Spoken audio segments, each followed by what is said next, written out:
बिस्मिल्लाहिर्रहमानिर्रहीम। नाजरीन, hit story के साथ मैं हूं शमशाद मांगट। नाजरीन, सुप्रीम कोर्ट ने जो आज खुद नोटिस लिया कि मुल्क में आम इंतखाबात 60 दिन 90 दिन के अंदर अंदर हों ताकि आइन की पामाली ना हो सके, लेकिन लगता ऐसा है कि आइन की पामाली तो होगी सो होगी, लेकिन उससे पहले सुप्रीम कोर्ट की जो पामाली होगी शायद उसका तदारक ना हो सके। और आप देख रहे हैं कि मोहतरमा मरियम नवाज के हवाले से कहा जाता था कि वो सर्जरी करवा के आई हैं और बड़ी महंगी सर्जरी करवा के आई हैं, लेकिन वो सर्जरी उनके बारे में मशहूर है कि वो जल्द की सर्जरी करवाती हैं, लेकिन मुझे तो ऐसा लगता है कि वो अपने गले को ठीक करवा के आई हैं। को माशाल्लाह बड़ा जबरदस्त बोल रही है, बोल भी अदलिया के खिलाफ रही है। गुज़िश्ता रोज जो उन्होंने अदलिया पे हमले किए, खास तौर पे जस्टिस इजाजुल हसन और जस्टिस मुज़ाहिर नकवी पे, और फिर जो चीफ जस्टिस पाकिस्तान ने आज खुद नोटिस लिया, उस हवाले से जो बातें हुई। नाज़रीन, माजी में ऐसा होता था कि अगर पार्लियामेंट में भी तकरीरें होती थी तो सुप्रीम कोर्ट ने आज खुद नोटिस लिया और पार्लियामेंट का पूरा रिकॉर्ड मंगवा लिया जाता था। सजाद अली शाह के दौर में भी हुआ और इफ्तिखार चौधरी के दौर में भी हुआ, लेकिन अब लगता है ऐसा है कि वो वक्त आ गया है कि अदलिया के बारे में कि जो मर्जी जो बात करें, अलबत्ता कमजोर आदमी कोई ना बात करे, ताकतवर जो आदमी बात करेगा अदलिया उसको बर्दाश्त करेगी। क्योंकि आज खुद नोटिस की समाअत का दूसरा दिन था। बेंच में तो जो कुछ हो रहा था। कल मरियम बीबी ने इसी सुप्रीम कोर्ट के हवाले से जो तकरीर की वो सियासर तौहीन अदालत थी। फिर आज ख्वाजा आसिफ साहब जो है वो कौमी असम्बली में बोले कि जी जज हमारे मामलात में मुदाखलत करेंगे तो फिर हम भी जो है बात करेंगे। तो नाज़रीन, ये चूंकि अब रफ्ता रफ्ता मामला इस तरफ जा रहा है कि सुप्रीम कोर्ट तो चाहती थी कि आइन की पामाली ना हो, लेकिन लगता ऐसा है कि सुप्रीम कोर्ट को अब अपनी पड़ गई है। आज फारूक एच नाइक जो पीडीएम के मुतहदा हुकूमत के जो वकील हैं, उन्होंने पीडीएम का खत भी पढ़ के सुनाया अदालत के अंदर, और उन्होंने बराह रास्त मुज़ाहिर नकवी और जस्टिस इजाजुल हसन पे एतराजात उठाए और उन्होंने कहा कि इनको बेंच से खुद अलग होना चाहिए। और नाज़रीन, अगर ये वकला तो खैर एतराजात करते रहते हैं, फरीकैन भी एतराजात करते हैं। माजी में तो ऐसा होता था कि अगर एक फरीक एतराज करे तो जज साहबान खुद ही बेंच से अलग हो जाते थे, लेकिन अब तो बेंच के अंदर से भी एतराजात हैं। जस्टिस मंदोखेल और जस्टिस अतर मिनल्ला साहब वो भी फुल कोर्ट की बात कर रहे हैं, और फुल कोर्ट बनाने में हर्ज भी क्या है। वैसे अगर चीफ जस्टिस पाकिस्तान ये देखें कि जब उनके साथी जजेस जो हैं वही बात को उठा रहे हैं, बजाय इसके कि आज सुप्रीम कोर्ट में ये बात होती कि हमारे खिलाफ जो कल तकरीरें की गई हैं सरगोदा में, उसका क्या जवाब था। आज यकीन माने कि सुप्रीम कोर्ट में बिल्कुल ऐसे जैसे सांप सूंघ गए। किसी एक जज ने भी उस तरफ तवज्जो नहीं की कि कल मरियम बीबी ने जो तकरीर की है उसका सियाको सबाक क्या है, और उन्होंने हमारे साथी जजेस पे जो इतराजात लगाए हैं, जो इल्जामात आयद किए हैं, उनका क्या सियाको सबाक है और क्यों किया है। लेकिन लगता ऐसा है कि जजों में भी तफरीक मौजूद है।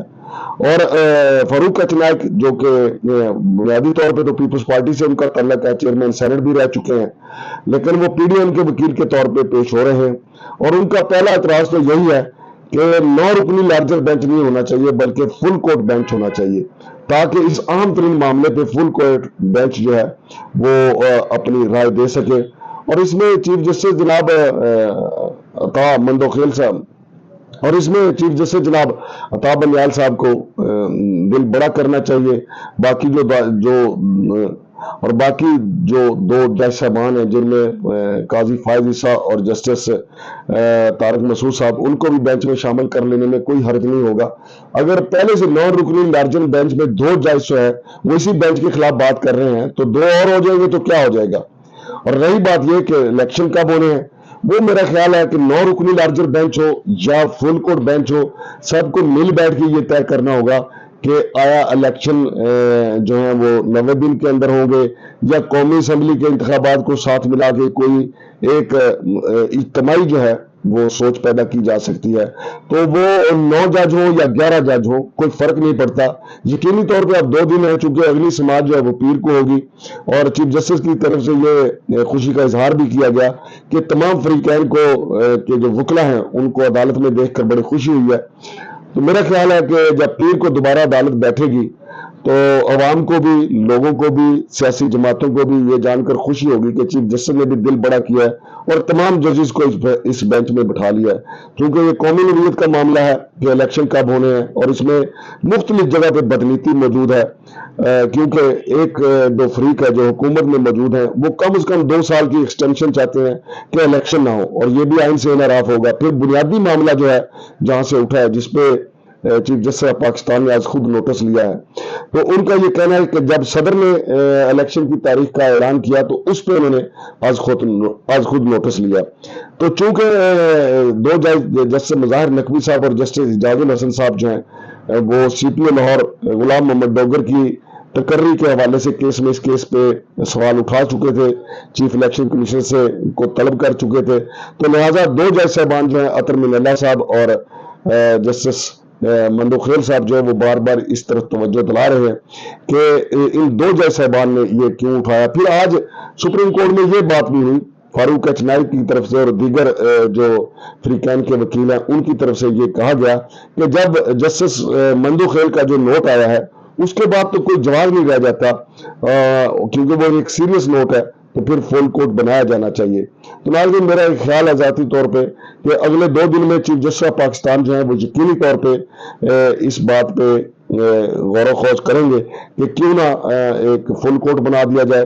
اور ویسے بھی اس وقت جو صورتحال ہے, جیسا کہ میں نے پہلے بھی آپ کو بتایا کہ جتنے نوٹسز ہیں تقریباً 25 کے قریب نوٹسز ہیں جو تمام فریقین کو انہوں نے آ کے یہاں پہ اپنا موقف بیان کرنا ہے, اور ہر پارٹی کا اپنا اپنا موقف ہے. ایسا نہیں ہے کہ پی ٹی آئی جو ہے وہ اپنے کاف لیگ کے دلائل کو قبول کر لے گی, پیپلز پارٹی مسلم لیگ نون کے دلائل کو قبول کر لے گی, سب کے سب اپنا اپنا موقف پیش کریں گے.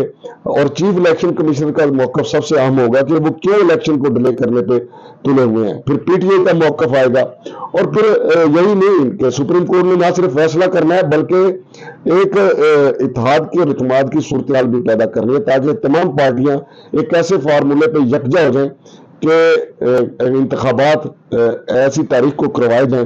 کیونکہ ابھی 1 ماہ کے اندر اگر سپریم کورٹ یہ فیصلہ دیتی ہے کہ جی الیکشن 90 دن کے اندر 2 صوبوں کے اندر ہر صورت کروائے جائیں, تو الیکشن کمیشن کے پاس تو اب دن ہی کتنے بچیں گے ساری کاروائی کے بعد, تقریباً 1 مہینہ بچے گا. 1 مہینے کے اندر تو الیکشن کمیشن آف پاکستان ایسا نہیں کر سکے گا.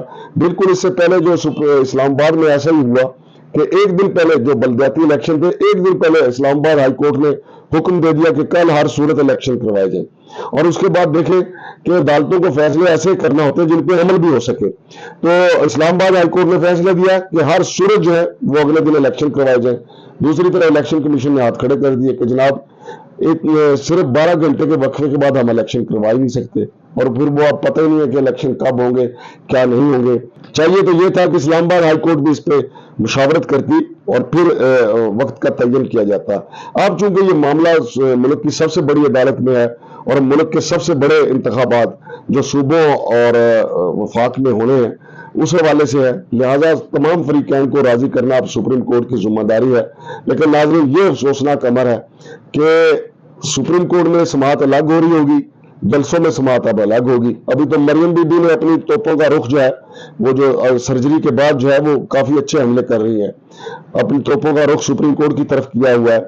ابھی عمران خان نے جو ہے وہ الگ سے اس کے اوپر اپنا سٹینڈ لینا ہے کہ وہ کیا کہتے ہیں, کیونکہ عمران خان تو بار بار کہتے ہیں کہ پوری قوم جو ہے وہ سپریم کورٹ کی طرف دیکھ رہی ہے, لیکن اب پوری قوم یہ بھی دیکھ رہی ہے کہ سپریم کورٹ تو از خود نوٹس لے لیا, لیکن آگے کیا ہو رہا ہے آپ کے سامنے ہے. ناظرین آپ کو یاد ہونا چاہیے یہ ہماری سیاسی جماعتیں جو ہیں ہر اس از خود نوٹس کو بھی مانتی ہیں جو ان کے حق میں ہو. مثال کے طور پر افتخار چودھری کے دور میں جتنے از خود نوٹس ہوتے تھے تو مسلم لیگ نون جو ہے وہ گھنگرو باندھ کے دمال ڈالا کرتی تھی کہ کیا بات ہے اس از خود نوٹس کی.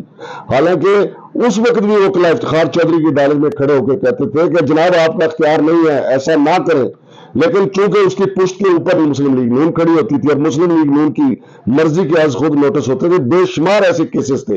اور یہ افتخار چودھری صاحب ہی تھے جنہوں نے شہباز شریف کا جو پنجاب کا ٹینیور تھا ان کو سٹے دے کے پورا کروا دیا تھا. پرویز لائی اس وقت چیختے رہ گئے لیکن کسی نے سنی نہیں. پرویز لائی کہتے رہے کہ یہ کس طرح ہو سکتا ہے کہ سٹے پہ ایک چیف منسٹر جو ہے اپنا مدت پوری کرے. تو لہٰذا اس وقت جو از خود نوٹس لیا گیا सुप्रीम कोर्ट ने जो आज खुद नोटिस लिया है वो आइन और कानून के मुताबिक है। ऐसी कोई बात नहीं जैसा तस्सर पैदा किया जा रहा है कि सुप्रीम कोर्ट ने आज खुद नोटिस लेके अख्तियार से तजावज कर दिया है। सिर्फ डर ये है पीडीएम को कि आज खुद नोटिस के बाद अंदर से जो फैसला निकलेगा वो आम इंतखाबात की तरफ ले जाएगा। तो सुप्रीम कोर्ट को पीडीएम को डरना नहीं चाहिए, सियासी जमातें हैं तो आम इंतखाबात की तरफ तो जाना ही है।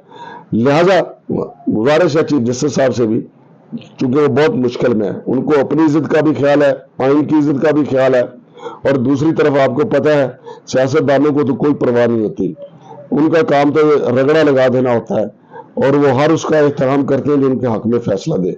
अभी देखें मोहतरमा मरियम नवाज 5 के टोले का जिक्र करती हैं, 6 का टोला नहीं, आधा सच बोलती हैं। वो आधा सच क्यों बोलती हैं? जनरल बाजवा का नाम क्यों नहीं लेती? जनरल बाजवा का नाम इसलिए नहीं लेती कि जनरल बाजवा ने, देखे नवाज शरीफ कहते थे जनरल बाजवा ने मुझे निकाला, मरियम बीबी जनरल बाजवा का नाम इसलिए नहीं लेती कि उनके चचा को बाजवा ने ही डिग्गी में बैठा के मुलाकात की, फिर उनको इख्तियार वापस दे दिया। तो जनरल बाजवा का नाम इसलिए नहीं मरियम बीबी लेती, या तो पूरा सच बोले, कौम को यकीन भी आए कि जनाब उस जब नवाज शरीफ को बेदखल किया गया उसमें जनरल बाजवा भी शामिल था। तो नाज़रीन, सियासतदानों के अपने अपने मफादात, अपना अपना सच है इनका, अपना अपना इनका आइन है। और अब पीर को जो है उम्मीद है कि फुल कोर्ट के हवाले से कोई अच्छा फैसला आ जाएगा। शमशाद मांगड़ को इजाजत दीजिए। अल्लाह हाफ़िज़।